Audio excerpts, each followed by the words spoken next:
ہم جب اپنے ماحول میں دیکھتے ہیں، ایک تو نبی کریم صلی اللہ علیہ وسلم کا دور ہے، صحابہ کرام کا دور ہے، تابعین تبع تابعین کا دور ہے، ان کے دور میں جب ہم اعمال دیکھتے ہیں، نظر ڈالتے ہیں، تو وہ اللہ کے نبی صلی اللہ علیہ وسلم کے نقش قدم پر چلتے ہوئے نظر آتے ہیں۔ لیکن جب ہم آج اپنے معاشرے میں، مسلم سوسائٹی میں نظر دوڑاتے ہیں تو آج مسلمان کچھ اور ہی کرتے نظر آتے ہیں۔ میں بات کر رہا ہوں کنڈے کی۔ کنڈے یہ ایک رسم ہے، اور اس کو عام طور پر مسلمان ایسے زیادہ کر رہے ہوتے ہیں، اس کو ضروری اور واجب سمجھ کے، کہ جیسے یہی ساری شریعت اور یہی دین ہے، جبکہ جو حضرات اس کو جائز قرار دیتے ہیں، علماء بریلوی اس کو جائز قرار دیتے ہیں، لیکن وہ بھی کہتے ہیں اس کو کوئی واجب اور ضروری سمجھ کے نہ کرے۔ اگر کوئی واجب ضروری سمجھ کے کرے گا تو گنہگار ہوگا، کیونکہ یہ واجب اور ضروری نہیں ہے۔ لیکن مسلمانوں کا حال کیا ہے؟ کنڈے اگر نہیں ہوئے تو ایسے افسوس کر رہے ہوتے ہیں جیسے فرد کی نماز چھوٹ گئی، ان کی فرائض چھوٹ گئے ان کے۔ واقعی میں آپ کو جو بتا رہا ہوں یہ حقیقت ہے۔ ادھار لے کے کنڈے کرتے ہیں، کہیں سے پیسہ آئے، کیسے بھی آئے، کسی بھی طرح آئے، بہرحال یہ کرنے ہیں۔ فجر کی نماز چھوٹ گئی، کوئی پرواہ نہیں، کوئی فکر نہیں۔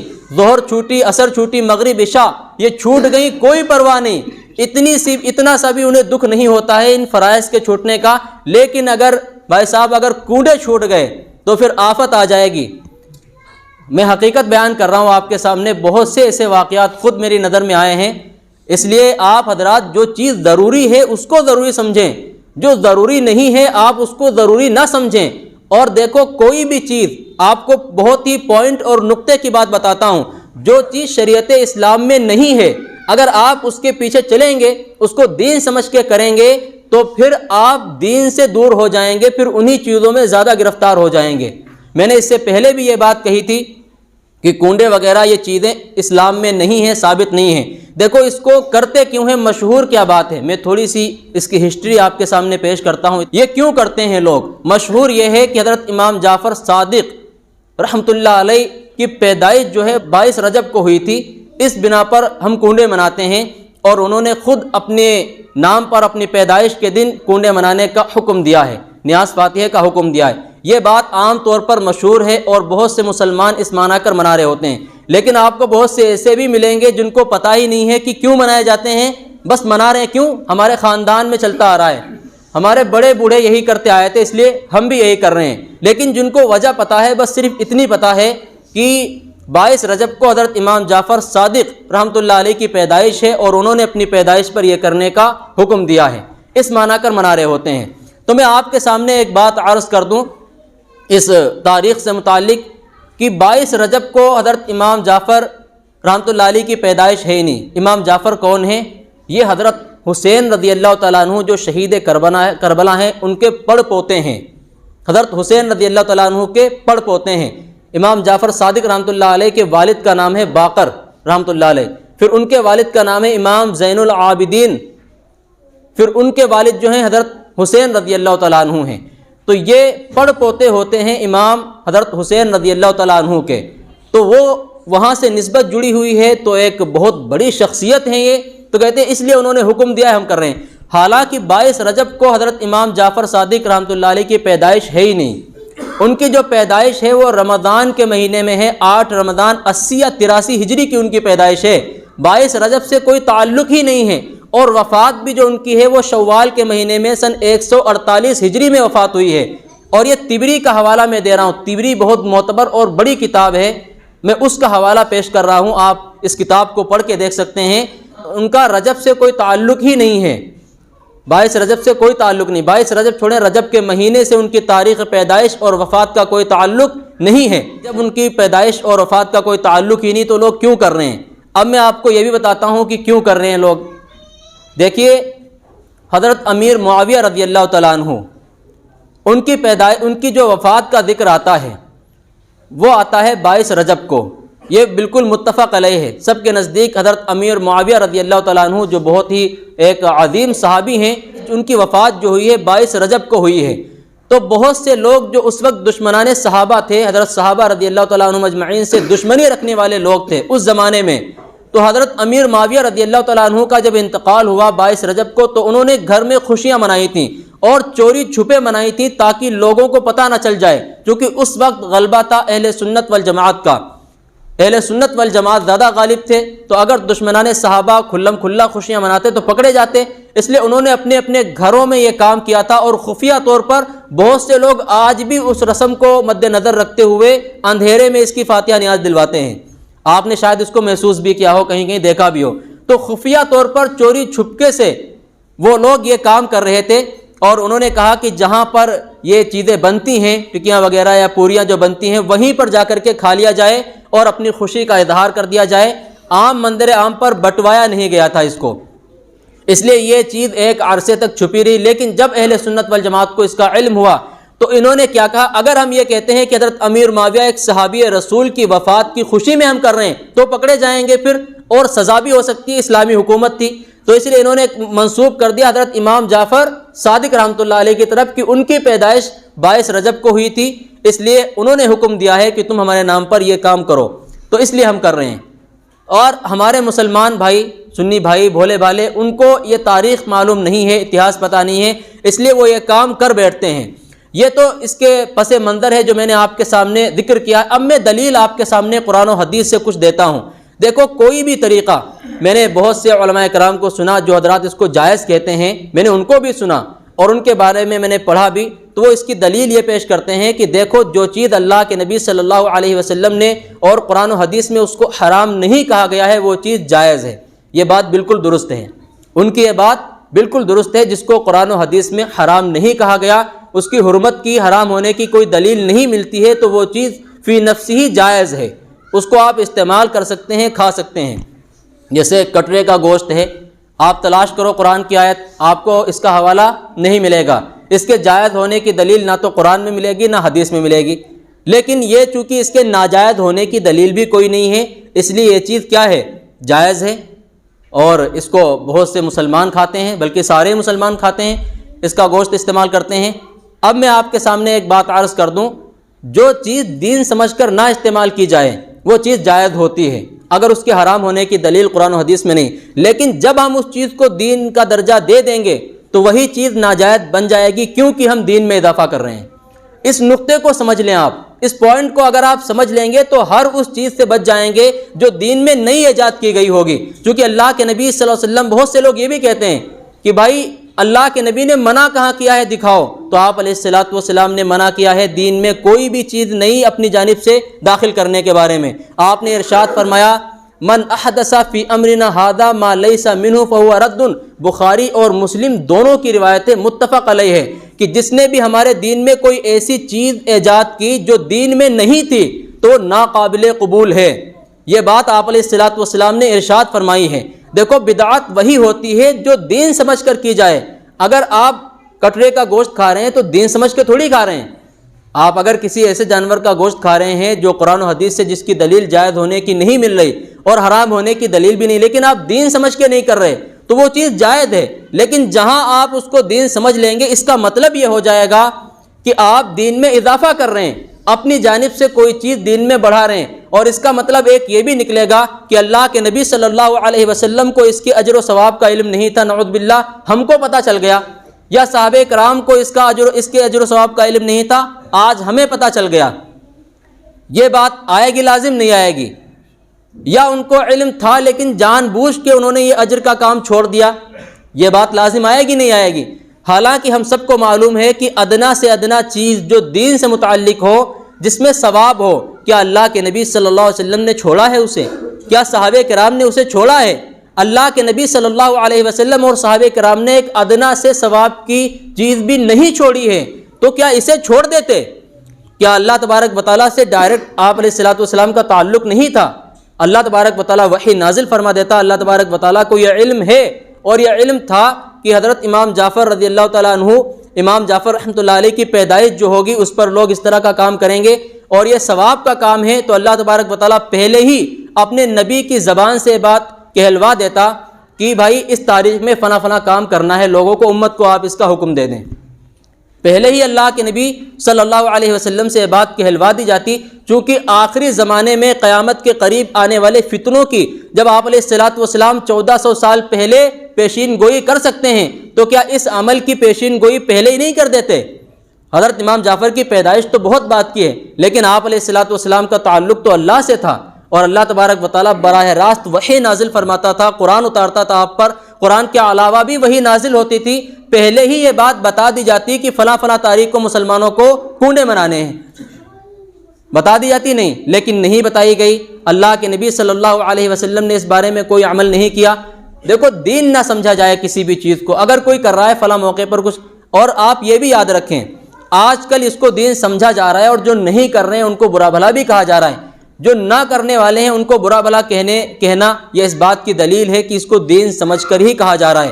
اور حدیث شریف کے صاف الفاظ ہیں، شر الامور محدثاتھا، اور تمام کاموں میں اگر کوئی بری چیز ہے وہ ہے دین میں کوئی چیز اپنی جانب سے داخل کرنا، وَكُلَّ مُحْدَثَةٍ بِدْعَةٍ، اور ہر نئی چیز ایجاد کی ہوئی چیز وہ بدعت ہے، وَكُلَّ بِدْعَةٍ ضَلَالَةٍ، اور ہر بدعت گمراہی ہے، وَكُلَّ ضَلَالَةٍ فِي النَّارِ، اور ہر گمراہی جہنم تک پہنچانے والی ہے۔ یہ آپ علیہ الصلوۃ والسلام کے الفاظ ہیں۔ تو دین میں کوئی چیز نہیں بڑھانی ہے، اگر کوئی چیز ہے قرآن و حدیث سے اس کے ناجائز ہونے کا ثبوت نہیں ملتا ہے تو آپ اس کو ویسے ہی استعمال کر سکتے ہیں، وہ چیز جائز ہے، حرام نہیں۔ دیکھو، آپ بات جو نقطے کی ہے وہ سمجھ لیں، انشاءاللہ آپ کے لیے بہت ہی آسان ہو جائے گا دین کو سمجھنا۔ اور آج ہم یہی چیز نہیں سمجھتے ہیں، اس لیے ہم ادھر بھی سنتے ہیں کہ بھائی یہ تو ناجائز کہہ رہے ہیں، فلانا مولانا صاحب کو سنا یہ تو جائز کہہ رہے ہیں، اب ہم شک میں پڑ جاتے ہیں، کریں تو کیا کریں؟ بھائی ادھر 4 لوگ کھڑے ہوئے ہیں وہ جائز کہہ رہے ہیں، ادھر 4 لوگ کھڑے ہوئے وہ اسے ناجائز کہہ رہے ہیں، تو ہم کیا کریں؟ کس پر عمل کریں؟ مسلمان کنفیوز ہو جاتا ہے۔ تو آپ یاد رکھیں کہ دین 1400 سال پہلے مکمل ہو گیا تھا نہیں ہو گیا تھا؟ آپ خود بتائیں۔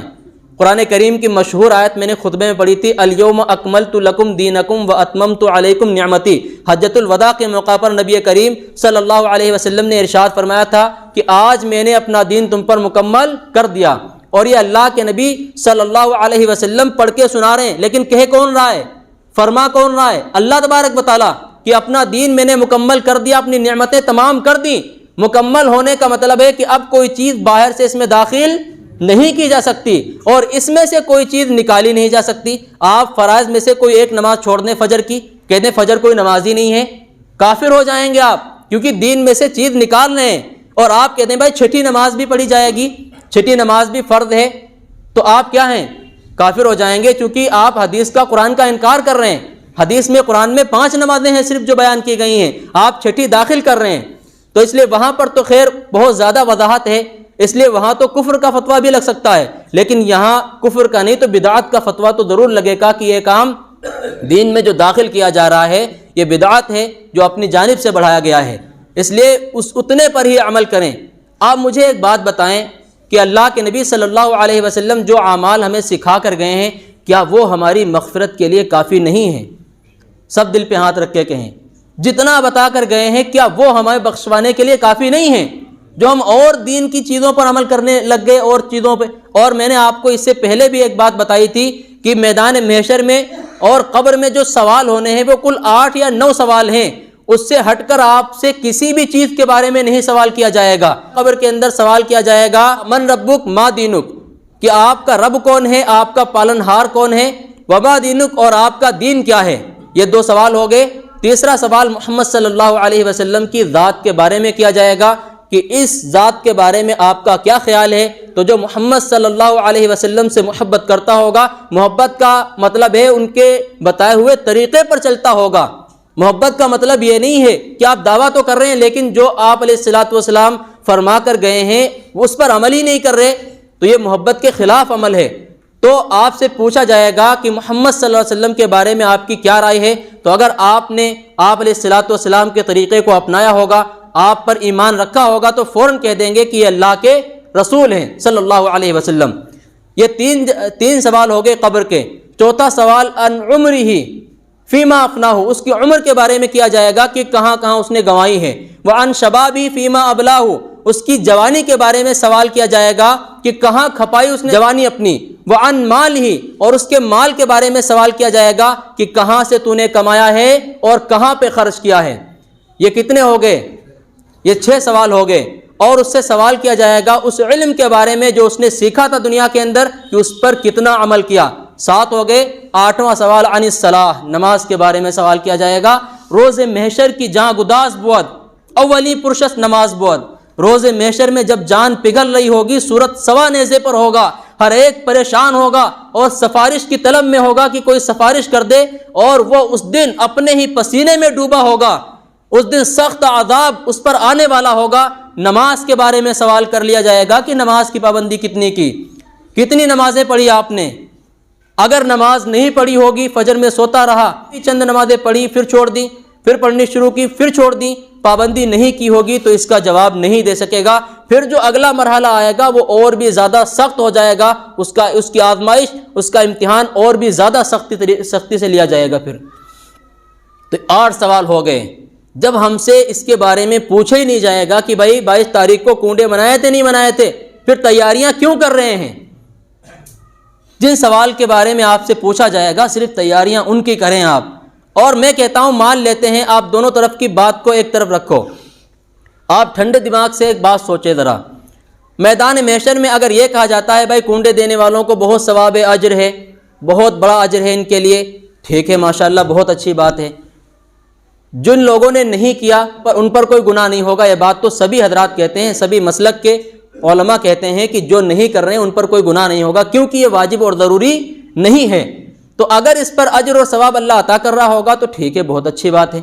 لیکن اگر اس پر پکڑ ہو گئی تو وہ لوگ جو کر رہے ہوں گے وہ پکڑ میں آئیں گے نہیں آئیں گے؟ پھر مجھے بتائیں آپ، کیونکہ ایک فریق تو ناجائز کہہ رہا ہے اور ایک فریق جائز کہہ رہا ہے۔ آپ کر لیتے ہیں تو آپ کو ثواب مل جائے گا، جو نہیں کر رہے ہیں ان پر کوئی گناہ نہیں ہوگا، ان کی کوئی پکڑ نہیں ہوگی۔ لیکن اگر آپ کر رہے ہیں، ناجائز تھا یہ، آخرت میں پتہ چلا آپ کو یہ تو ناجائز تھا، آپ کی پکڑ ہو جائے گی، وہ بندے بچ جائیں گے جو نہیں کر رہے ہیں، کیونکہ دین میں اپنی طرف سے بات ایجاد کرنا ہے۔ یہ بہت بڑی دلیلیں ہیں، اس سے آپ اندازہ لگا سکتے ہیں۔ میں مختصر سی بات کر کے اپنی بات مکمل کرتا ہوں۔ بہت سے لوگ یہ بھی کہتے ہیں اپنی بات کو جسٹیفائی کرنے کے لیے، صحیح ثابت کرنے کے لیے کہتے ہیں بھائی پنکھا بھی تو اللہ کے نبی کے زمانے میں نہیں تھا، یہ بھی بدعت ہے، اور بھائی تم بھی تو نہیں تھے اللہ کے نبی کے زمانے میں، تم بھی بدعت ہوئے۔ بہت سے لوگ ایسی باتیں کرتے ہوئے آپ کو ملیں گے، اور بہت سے لوگ یہ سمجھ جاتے ہیں ہاں بھائی بات تو صحیح کہہ رہے ہیں یہ، پھر یہ کیسے بدعت ہو گیا؟ یہ اللہ کے نبی کے زمانے میں کنڈے نہیں تھے، چلو لوگ جو بدعت کہتے ہیں تو پنکھا بھی تو نہیں تھا، پھر یہ بھی بدعت ہو گیا۔ بائک، موٹر سائیکل، جتنی بھی ٹیکنالوجی جدید طور پر ایجاد ہوئی ہے وہ ساری کی ساری پھر بدعت ہو گئی۔ یہ سب چیزیں اللہ کے نبی صلی اللہ علیہ وسلم کے زمانے میں نہیں تھیں۔ تو آپ یاد رکھیں، میں نے پہلے بھی بتائی تھی، پھر کہہ رہا ہوں، دیکھو جو ایسی چیزیں ہیں جن کو ہم دین سمجھ کے نہیں کر رہے وہ بدعت نہیں ہیں۔ پنکھا کوئی چلاتا ہے کیا دین سمجھ کے چلا رہا ہے؟ کیا بائک آپ چلاتے ہیں دین سمجھ کے چلاتے ہیں؟ نہیں چلاتے۔ کنڈے منا رہے ہیں کیا سمجھ کے؟ دین سمجھ کے، اور سارا سمجھ رہے ہیں دین اسی میں ہے۔ نمازوں سے کوئی مطلب نہیں، نمازیں پڑھی ہوں چاہے نہ پڑھی ہوں کوئی فرق نہیں پڑتا، دین اس کو سمجھا جا رہا ہے۔ تو جس کو دین سمجھا جا رہا ہے اور دین میں نہیں ہے، یہی چیز بدعت بنتی ہے۔ اور ان چیزوں سے اپنے آپ کو بچائیں، رسم و رواج سے۔ ہمارے جو مسلمان بھائی کرتے ہیں وہ ہمارے ہی اپنے بھائی ہیں، ایسا نہیں ہے کہ وہ کوئی غیر ہیں۔ اور آپ ان سے اتنی بھی نفرت دل کے اندر نہ رکھیں، بات یاد رکھیں۔ دوسرے مسلک کا بھی اگر آپ کو کوئی ملتا ہے مسلم تو آپ اس کو بھی گلے سے لگائیں، نفرت اتنی بھی دل کے اندر نہ رکھیں، اتحاد و اتفاق سے رہیں۔ لیکن جو باتیں دلائل کی روشنی میں آپ کہہ سکتے ہیں اچھے انداز سے کہیں، ایسا نہ کہیں کہ دوسروں کو گالیاں دے کے کہیں، اس طریقے سے نہ آپ اپنی بات کو رکھیں کہ دوسروں کو برا لگے یا وہ جو ہے ایک طریقے سے آپ بدتمیزی کے ساتھ کہیں۔ تو اپنی بات رکھیں قرآن و حدیث کی روشنی میں دلائل کے ساتھ، لیکن اچھے انداز سے آپ رکھیں۔ دشمنی اور اتنی سی بھی نفرت اپنے دل کے اندر کسی بھی مسلمان کے لیے نہ رکھیں جو کلمہ توحید لا الہ الا اللہ محمد الرسول اللہ کا اقرار کرنے والا ہے۔ نبی کریم صلی اللہ علیہ وسلم کا فرمان ہے دخل الجنہ، جنت میں ضرور جائے گا انشاءاللہ۔